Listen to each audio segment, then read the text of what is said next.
Kang may red yung pangalan na. Awi ay mong 15. Ka dito. Si Jis ra? Ah, Jis. Awi ay mong Jis. Sure ba?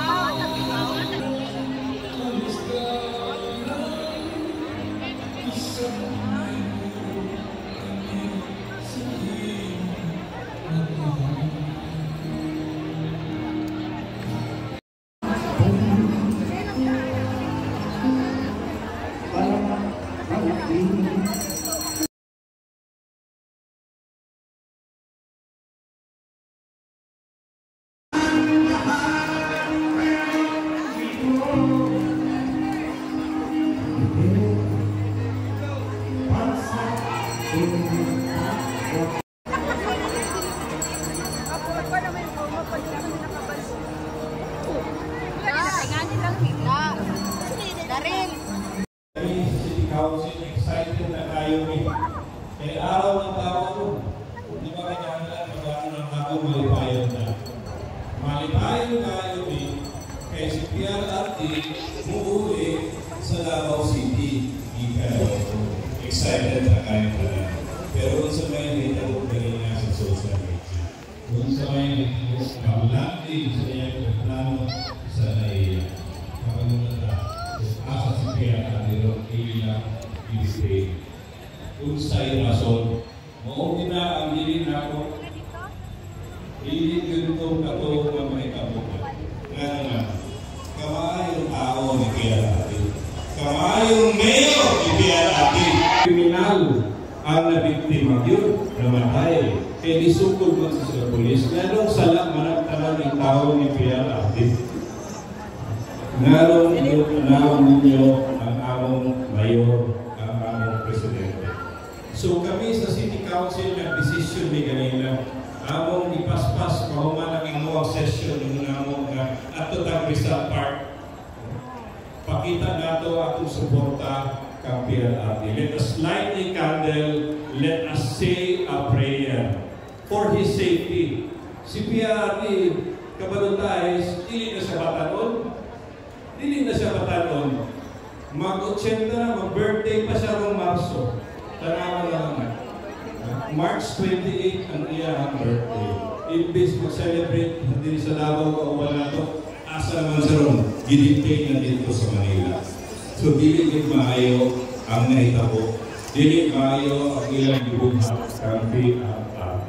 Maayo sa City Council, we will start something niya tumidiri, nag-pray, nag-light ng candle. Kung wala may na-expect na tibok Davao mo abot ron. Dagang salamat kayo kaninyong tanan. Wala ni-text, wala minanawagan, wala minisulti na ang himo dire. Murag nalay nakakita sa muha, ni-spread na tanan niya karon happy kayo nga loaded na kayo ang Rizal Park. Yung dili pagwiti tanan, naghampang moabot karon at lawa. So salamat kayo. Let us show our support to our former president.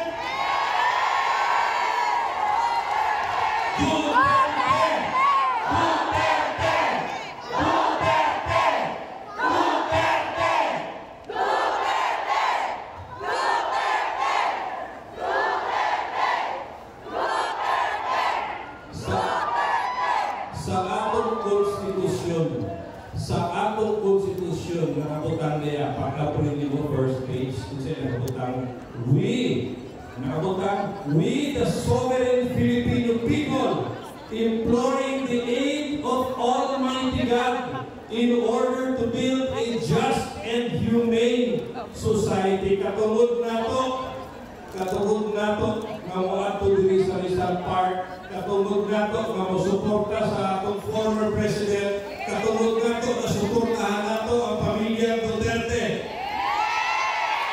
In these trying times, kinahanglan og tabang ni PRRT. Daghan na kayo siya natabangan diri sa Davao City. Pero bakit tabang ang PRRT?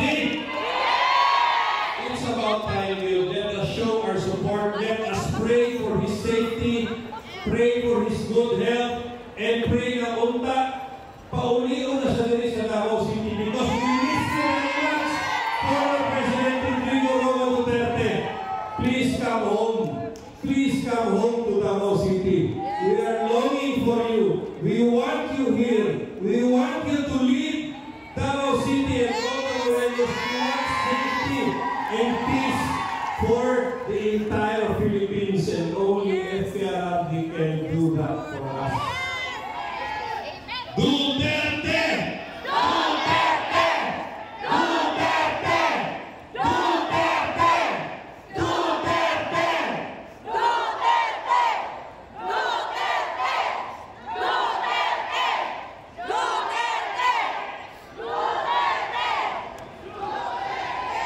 Once again, daghang salamat, and please kada adlaw manhita kinahanglan tulong permanente ang Rizal Park para makita ni PRRD. This will give him strength. This will make him happy. Makita niya na full support ang mga taga Davao, and everything is going to be all right, believe me. So daghang salamat ngayong hapon sa tanan sa mga naka-anhidiri, and I hope we see each other again tomorrow. Thank you. Thank you.